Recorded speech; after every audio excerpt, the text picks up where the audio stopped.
right here just on YouTube, bringing some type of entertainment right here just for you.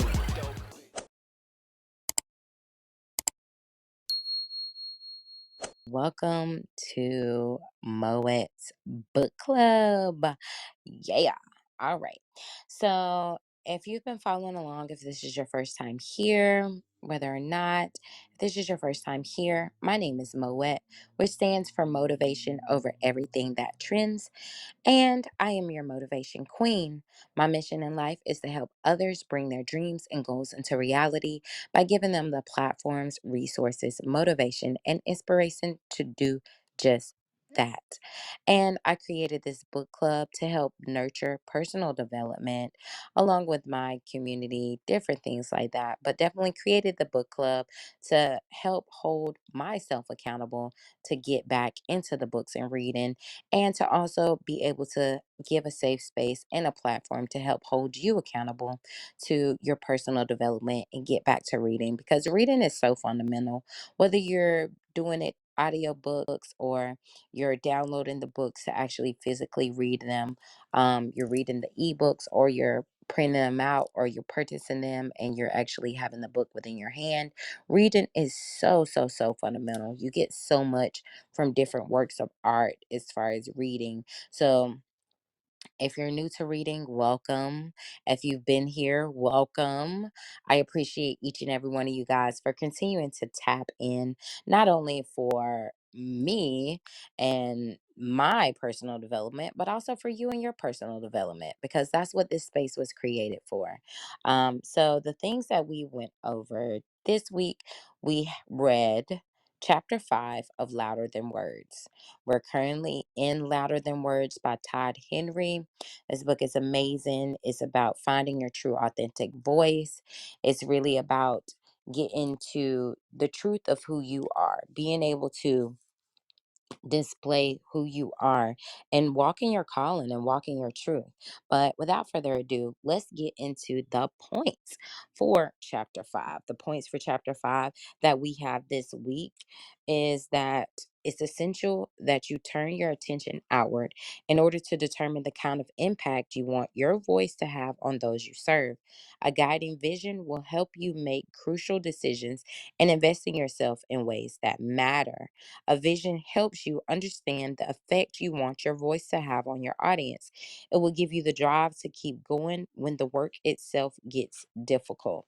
So basically, this is talking about having a vision, knowing the things that you want, what you want to accomplish, what type of impact you want to make, and different things like that. So that way you can be able to create works and do things that resonate with your audience, that resonate with your tribe, that resonate with the people that you are trying to reach. Now, to do this, according to the book, you need two things. One, a precise focus on whom you are trying to reach, and two, an emphatic understanding of how you want to influence them. Now, precision is an important factor in gaining a loyal audience. It doesn't mean that you always do what is expected, but it does mean that once intentional about how the value that you are intentional about how the value you consistently deliver stays true to a through line you've established for your body of work. So basically, this means that whatever work that you're doing, whenever you decide what you're focused on, whenever you decide what you're doing, what your vision is, how you want to move, then you're being precise in the things that you're creating to be able to coincide with that vision. You're not just all over the place, and you're really like everything that you're doing coincides with that vision. For example, I can use my business in regards to that because I'm all about personal development. I'm all about personal development. I'm all about shifting your mindset. I'm all about motivation. I'm all about elevating. And I do a lot. And everything that I do coincides with my vision for helping you to grow, for helping others to grow, for helping people to grow their mindset and different things like that. So that's the synopsis and the basis of that. Just an example. But going on, you must define your intended audience. When you try to reach everyone, you may reach too few, but if you focus on deeply resonating with a specific segment of the potential audience, your message spreads much more effectively. As soon as you're willing to say, quote, well, Seth Gordon said, quote, as soon as you're willing to say it's not for you, you're freed up to make art. And that is so true because we have to get to a place where we're okay with saying no.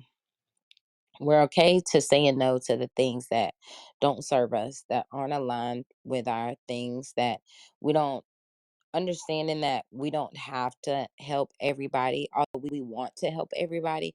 But if a person isn't aligned with where we are, then we have to be okay with letting that go because we know that we're what we're working on and the people that we're trying to reach and the impact that we're trying to make.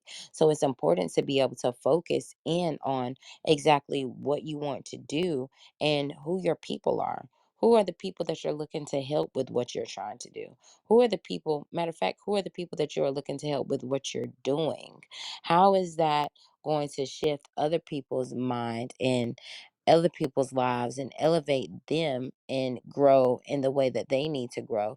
Like, think about that. Think about those things and be okay with walking away from things that don't serve that. Be okay with walking away and saying no whenever someone is like, hey, well, can you do this? And whoop, whoop, whoop. If it's not aligned, Coach Stormy says it all the time. It's one of the new rules that if our visions aren't aligned, now is not the time.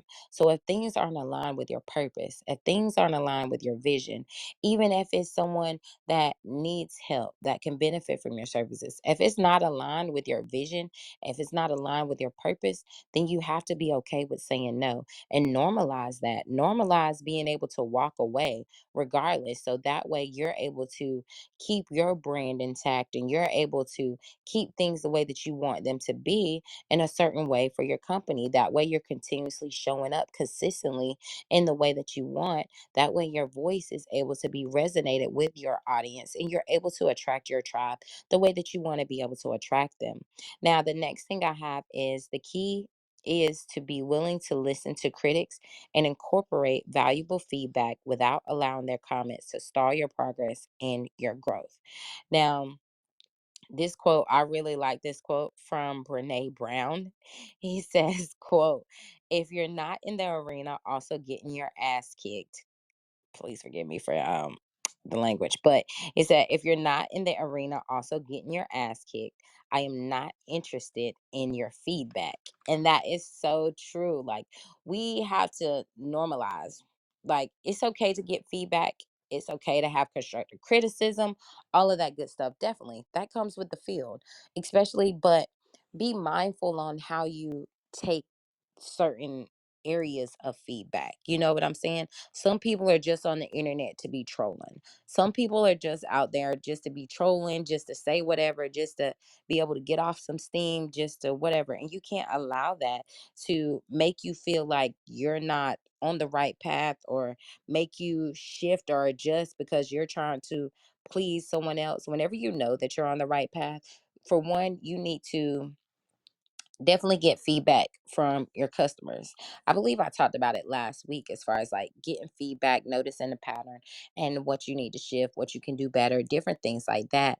But it's also important to not allow others to keep you from doing the things that you want to do and achieving the things that you want to achieve, especially people that aren't even out here trying to work towards anything or do anything.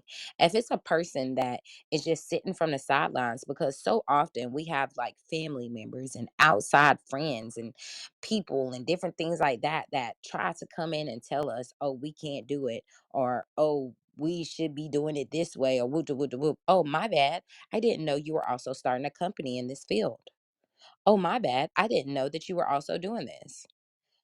So this quote goes so well for this because it puts you in the mindset to make sure that you know that you don't have to allow other people's opinions of where you are to shape where you are or where you're going, or what you're doing.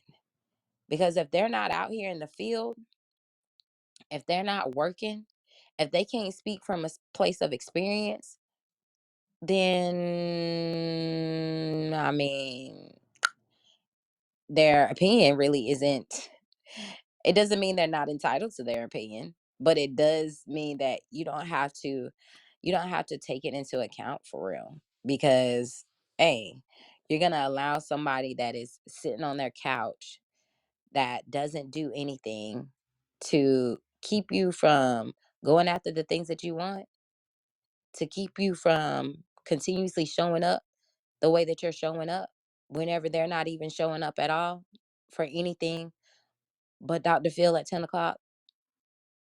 I'm just saying. But anyways, I have a few more points. I have a few more points. So the next thing I have is when you define your audience and boldly pursue precise, clear work, it is not going to be for everyone. And you have to grow comfortable with some people disliking it.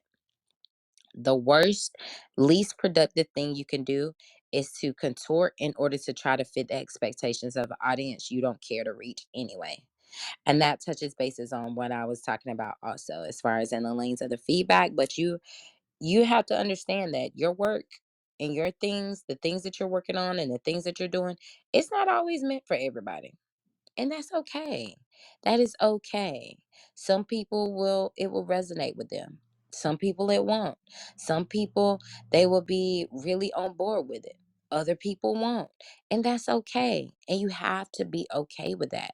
Don't beat yourself up about, oh, because this person wasn't buying, and oh, this person wasn't purchasing, or oh, this person wasn't supporting. I don't care how close you were to that person. It is okay. It is okay. That just means that they're not a part of your tribe.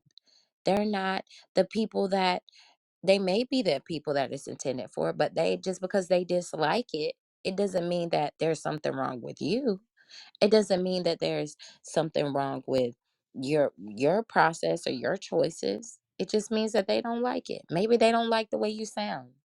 Maybe they don't like the way your voice is a little squeaky sometimes, or maybe they don't like the way you do dramatic pauses, or maybe they don't like the way you're so hyped up, or different things like that. It's a number of reasons why people may not like you, and that is okay. You keep going anyway. You keep showing up anyway, because guess what? As you continue to keep going and you continue showing up, then your tribe is going to come. Those people that are like, yes, every time you talk, it's amazing. And yes, oh my gosh, this is what, like, those people are going to come. You just have to continuously show up. Keep showing up, keep showing up, keep showing up. Okay. And basically, just with this whole chapter of chapter 5 has been about figuring out what your vision is, where you want to go, getting clear on that, and getting clear on who your audience is, getting clear on who your audience is, getting clear on who your audience isn't. Because once you get to that space, then you're able to operate way more. You're able to be in a whole better position. You're able to be like, man, amazing, right? So definitely take time to, whenever you're reading this book, don't just skim through it. Actually take time to allow it to resonate with you. Take the pieces that resonate with you. Like, you may know some of these things, and you may have already started implementing some of these things. That's great. That's amazing. There's still something that you can learn within the pages of this book. So that's all I have. What we're going to be reading this week and discussing next Wednesday is chapter 6. So we're going to be getting into chapter 6, which is the last chapter for part 2. And then we're going to be in the final stretch. Ladies and gentlemen, we're going to be in the final stretch for the book. So definitely chapter 6, we're diving into that this week, discussing it next week. Get your books. If you haven't already got your books, then you are behind, for one, because we are already, where are we at? We're already halfway through this book. Like, we're more than halfway through this book. So we're in the final stretch, and we're really, it's very, very informative, very like gets us up there, gets us into the realm that we need to learn, the things that we need to learn. Definitely gives us pointers, gives us great quotes, gives us great things. So definitely tap in, tap in, tap in.